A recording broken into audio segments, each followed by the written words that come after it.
MTN Sports. This is the PPL Montana Countdown to Kickoff. Good morning and welcome to the PPL Montana Countdown to Kickoff. I'm Shane Ewing here in our MTN Sports studios. For the next hour, we'll take you to game time with all the build-ups surrounding this year's Big Sky Classic. And I will be helped by my good friend Aslan Hodges and all the other MTN Sports guys out there at the field. But we imagine we will get to them in just 1 second. First, we get this started this morning with a look at the men in charge of these teams. First up, the Cats. This year marks the 4th Big Sky Classic for head coach Rob Ashe, and he feels each year has been a building process, all up to this game today. I just sense a little bit of a different feeling this year.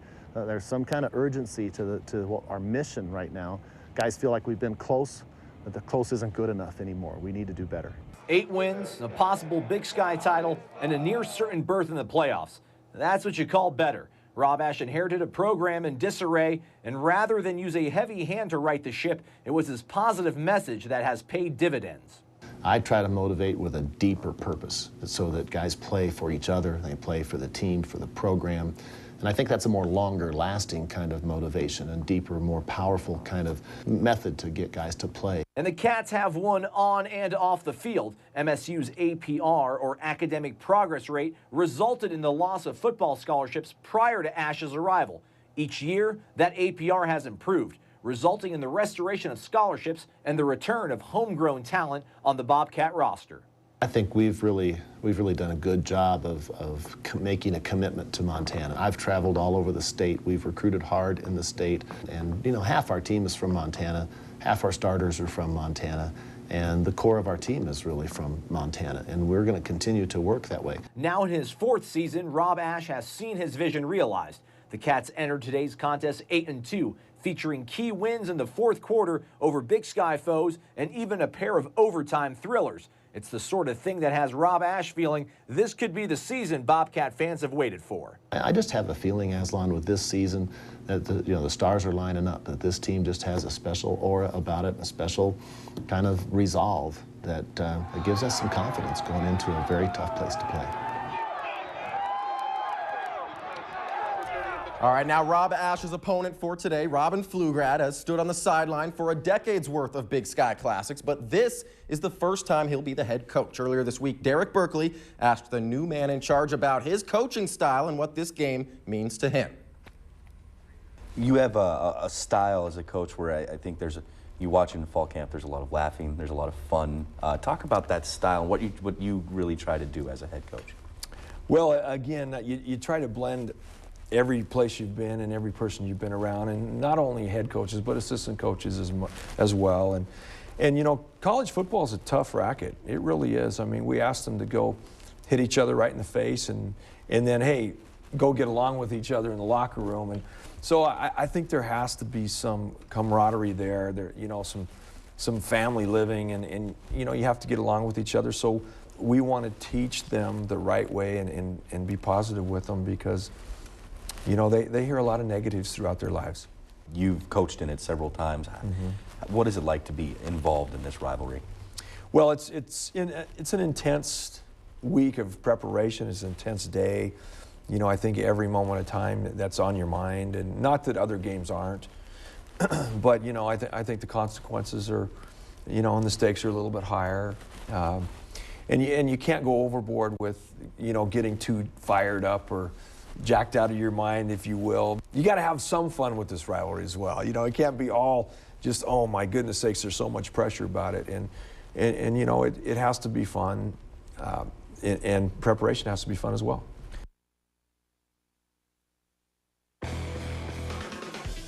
Coaches, coming up next, we now know the Grizzlies are staying in the Big Sky Conference, and that means many more Big Sky Classics to come. We'll get reaction from our game crew as the PPL Montana Countdown to Kickoff continues right here on Montana. All right, welcome to Washington Grizzly Stadium. We're the guys with the call today. I'm Derek Berkeley, joined by Mike Callahan and Grady Bennett, two guys who've played in this rivalry that has gone on for 110 years now. Mike, I start with you. What does this rivalry mean to you? Well, I think it's simply the best rivalry in college football because it captivates a whole state.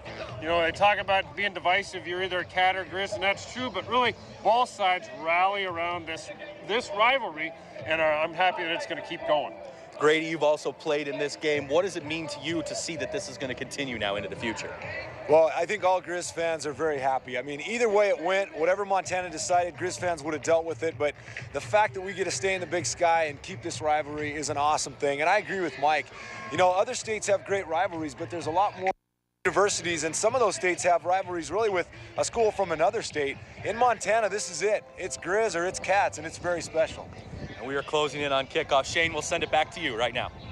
All right, thank you guys. Now remember, kickoff is only about 50 minutes away, right over there at Washington Grizzly Stadium. And now I want to talk to my other man out in the field. It is Aslan Hodges, and I imagine he's from Florida. Not feeling too Floridian today, though, buddy. How are you doing out there, and what's the atmosphere like?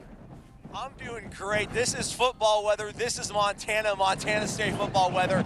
You know, a lot of maroon and silver in the stands so far. Bobcat fans are starting to trickle in. They had some tough driving conditions to deal with. I saw players out there like Dustin O'Connell for the Cats, Chase Reynolds, Sam Grab for the Griz, and cut-off T-shirt for this game. The players, they don't care about the weather, and it looks like the fans don't either. They're going to be packing these stands in here, Shane. All right, Aslan, you're looking dapper out there as usual. Next year's game will be played in the new digs for the Cats. We've got the latest on the home for the 2011 Big Sky Classic right after this on the PPL Montana Countdown to Kickoff here on MTN.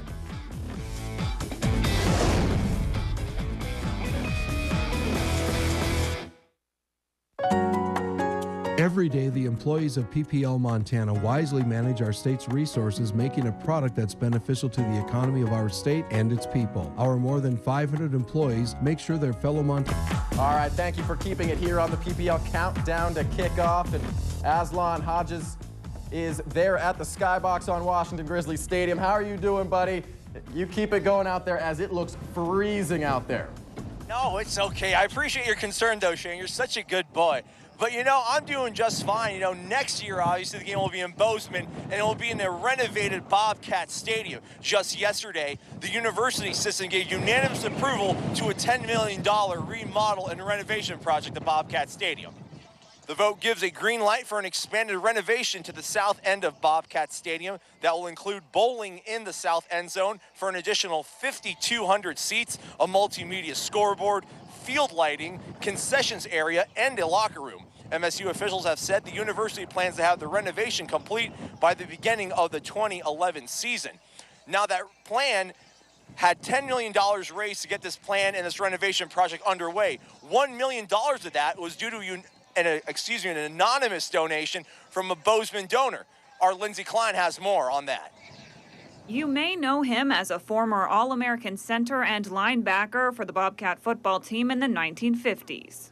We're quite successful, won 10 games and tied 1. Or perhaps someone once voted on as the most outstanding player in Bobcat football history. Something that's meant quite a lot to me over the years. Or you may even know him as MSU's former head coach that led the 1976 Cats football team to a national victory. Well, that was total excitement to win a national championship with the kids, and something I'll never forget. Or you might know him as one of the biggest, if not the biggest, Bobcat football fan. I can't remember missing a home game since, well, I just don't remember it. Or you may just know him as an all-around wonderful man. Whether he would have been a coach or not, we feel privileged. Sonny Holland, a man so special to MSU athletics that an anonymous donor donated $1 million in his honor for the Bobcat Stadium End Zone project. When she told me that there was $1 million gift given in my name, it just didn't sink in. I just couldn't grasp it all at once. MSU great Sonny Holland made many inspiring accomplishments while here at MSU as both a football player and a coach. But one of his greatest accomplishments was having his number 52 jersey retired. It's become very meaningful to me. And though his jersey may be retired at Montana State, it will forever live on as a special number within Coach Holland's family. Our daughter, that's her favorite number. So whether she plays soccer or basketball, she's 52. But there's so much more to Coach Holland than all his great football accomplishments. If you take the coach out of my dad, he's a wonderful dad. He would have been a wonderful dad even if he hadn't been a coach.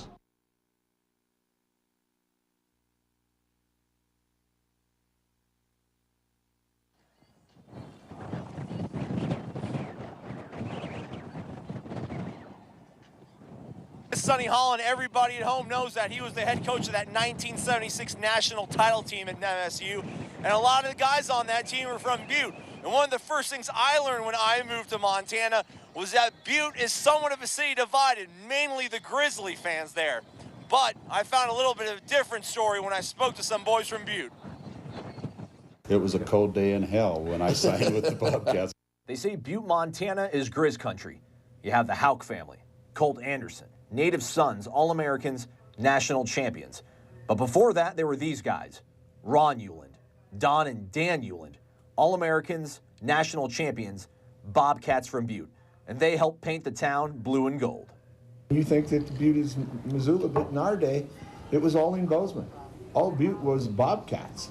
You know, so we had the program, and people keep teasing all the time, you know, that, hey, what turned the tide? And we said, you know, we won a national championship in 1976. And we waited 20 years for you to win one. As you heard Ron mention, it wasn't an easy decision. The Eulands had Griz ties. Mom and Dad met in Missoula. Brothers and sisters attended the University of Montana. But they, along with their mining city brethren, had their fingerprints all over the 1976 championship team that helped shift allegiances in Butte. On our championship team that's behind us, we had 11 players from Butte and 2 coaches. You know, so Butte kind of, you know, was dominant Bobcats. The success on the field helped create a pipeline that included players such as Kevin Punky Warner, a former Butte Central Maroon, and now a defensive line coach with Montana Tech. Even more recently, and although a Deer Lodge native, the man who now conducts practice in Naranche Stadium, Butte High head coach Ari Gray, found himself becoming a Bobcat in Griz country. I had a lot of respect for both programs growing up. I thought the world of Coach Heisel and his staff. I thought they were a tremendous group of people. They sure won me over when it came time for me to decide. You know, because obviously 1984 with Joe Bignell and the national championship. He was a Deer Lodge boy, so it was pretty neat for me to be a part of that. At the end of the day, it doesn't matter what part of the Treasure State you're from. If you're a Bobcat from Butte or wherever, there's only one thing on your mind all year long. You know, it was always, hey, you're going to beat the Griz. You know, that was the biggest thing. It didn't matter where it was, every booster, you know, let's beat the Griz. And so, you know, you do. It's awesome to be a part of. It's not the individual plays. It's just when you lay down at night, some nights, you just, I beat the Grizzlies. Like go on the tombstone, I never lost. Don't give them that much credit. All right, we're just getting lathered up here on the pregame show. Catch us back after the break. We'll check in with Derek, Cal, and Grady. PPL Montana Countdown to Kickoff continues after the break. Well, it is a game of number 8 Montana State against number 11 Montana today. 2 great teams. Could come down to the very end. Grady, let's start with you. What are the keys to the Grizzlies winning this game? I think I got to start with offensive consistency. The Grizz have been very inconsistent on offense. They'll have one good drive, and then maybe followed by 3 or 4 3-and-outs. They've got to be consistent today. Number 2 is field position. Their field position has been so poor, and in a game like this with the weather conditions, they're going to have to make sure they have better field position, use their special teams, back the Cats up, and not play out of the shadow of their end zone all day. The third thing I think is penalties. They're the 8th worst penalized team in the Big Sky Conference. They have got to not hurt themselves with penalties today. Mike, we turn to you. What do the Cats got to do to come in here to Washington Grizzly and get a win? Well, I think first of all, they've got to manage their emotions. They've got a ton of young kids on both sides of the football, a lot of them playing in their first Cat Griz game today. So they've got to be calm, relax, play their position, and let the game come to them. And then on offense, it's simple. You got to protect Denarius McGee. Montana, like every other team in the Big Sky, is going to try and dial up the pressure on the young quarterback. If that O-line gives him time, he'll pick a defense apart. And on the defensive side, they've got to make the Grizzlies earn their points. No big plays, protect the quick strike, and make them drive the field. As Grady said, they've struggled a little bit in moving the ball with a long, consistent drive this season. Well, as I said, it's a matchup of 2 top 11 teams in the country. Montana State is 1-11 in this building, but they're the higher-ranked team this year. We're closing on kickoff again. Greg or Shane, we'll send it back to you. All right. Not bad down here depending on where you're standing. For instance, if I'm over next to the jet engine heater, I'm just fine. If I'm down here in the Hellgate breeze, well, I'm a little a lot like a popsicle. You know, a couple interesting angles, all the storylines in this rivalry. Take your pick. One of the fun ones we thought we'd dive into, well, how about the younger brother's perspective? A couple players who have starters on each side of the football. It's the oldest question in Montana. Cats or Griz? A long time ago, people got to choose their allegiance. Now, you're born into it. Most definitely, I'd have to call ourselves a Cats family. I mean, we're all devoted Bobcat fans. My dad, my brother, and I think my grandpa for a little bit. I mean, it's a Griz family for sure. The Davises and the Grattons are more than just fans, though. While most will keep their eyes glued on the ball in Saturday's game, Matt and Zach will be focused on one player each, their older brothers. Sometimes I get caught watching the ball, but most of the time I try to look for Leo and the blocks he makes. They're always fun to watch anyway. I mean, there's nothing like a Griz game. But, I mean, especially to know, like, that's my brother, you know. I mean, it's pretty crazy. Sam Gratton is a starting wide receiver for the Griz. Touchdown, Sam Gratton. Leo Davis, the starting right tackle for the Cats. The rivalry goes back to the high school field of the Magic City, a tradition Matt and Zach carried on this year. But the Cat Griz rivalry is one they've carried on for much longer. You just think of the traditions we used to have as kids. I mean, we'd go outside and play a park football game, and some would be, you know, my friends would be Cat fans, other friends would be Griz fans. And for the first time in years, Davis's side comes into this year's matchup ahead of the maroon and silver. But Davis and Gratton know none of that matters when kickoff finally comes. I mean, you beat the Cats, it's a good season, no matter if you didn't win a game. In that perspective, as long as you beat the Griz, nothing else matters. Is your #1 goal to go play football for the Cats? If it was offered to me, I'd probably, you know, take it and run with it. Would you ever consider going to the Griz? Never. I can't say that I ever would. I sure hope so that happens. It's like a dream situation. When you're in that stadium, especially at Washington Grizzly, it's like a seventh wonder of the world. Half the state will agree Saturday. Which half? We'll just have to wait and see. Well, if it is, in fact, the seventh wonder or one of them, which one do they replace it with? All right, back to this. Here comes Montana's marching band, gang. They're rock and rolling down here in what they do call, at least in one man's perspective, the seventh wonder. Kickoff now, just less than a half. Cold Big Sky Classics in years past. Now, where will today's game rank? Let's head down to the field and bring in our Storm Tracker forecaster, Aaron Yost. What's the latest weather conditions down there, Aaron?